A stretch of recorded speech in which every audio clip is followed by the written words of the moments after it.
Hello, সকলে কেমন আছো? আমি একটু খারাপ আছি।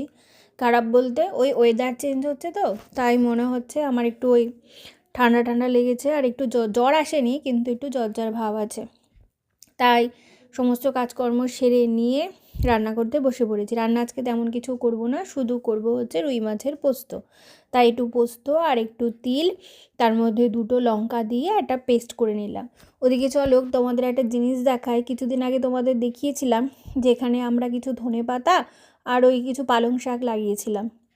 তো দেখো আমাদের এখানে যেহেতু এত বেজির উৎপাত, ধারণা করতে পারবে না। তা দুটো বেজি মিলে মারপিট করতে করতে ওরা আর জায়গা পায়নি, ওই পালং শাকের মধ্যে গিয়েই মারপিট করছিল।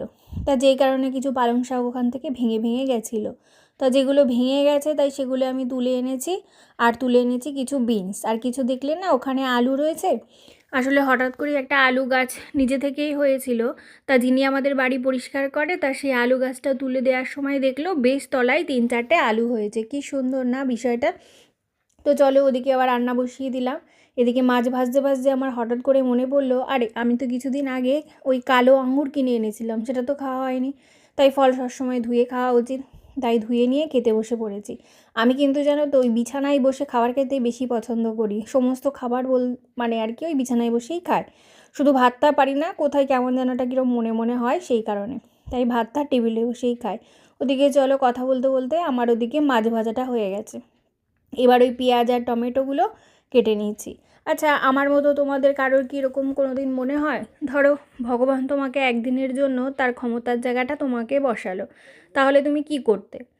আমি হলে কিন্তু করতাম। আসলে জানো তো আমাদের দেশে বহু মানুষের ভীষণ অভাবের জীবন আছে, আর কিছু মানুষের আছে বড়লোকিয়া জীবন। যাদের ধরো বড়লোকিয়া জীবন, মাস গেলে ঘরে বসে 50,000 টাকা ইনকাম, কিন্তু তাদের দেখো জীবনে কত চাহিদা, আমার এটা নেই ওটা নেই সেটা নেই।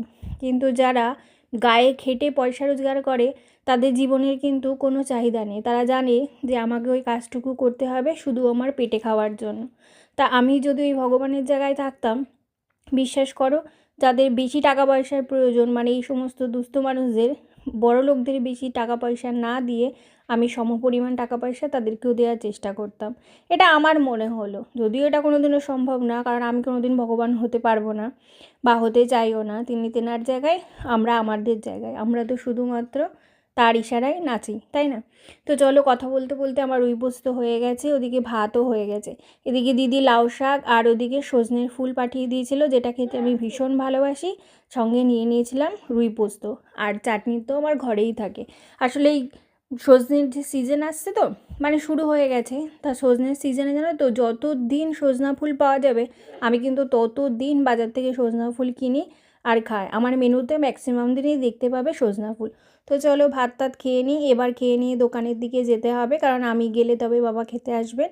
তো ভিডিওটা ভালো লাগলে একটা লাইক কমেন্ট করে দিও। টাটা।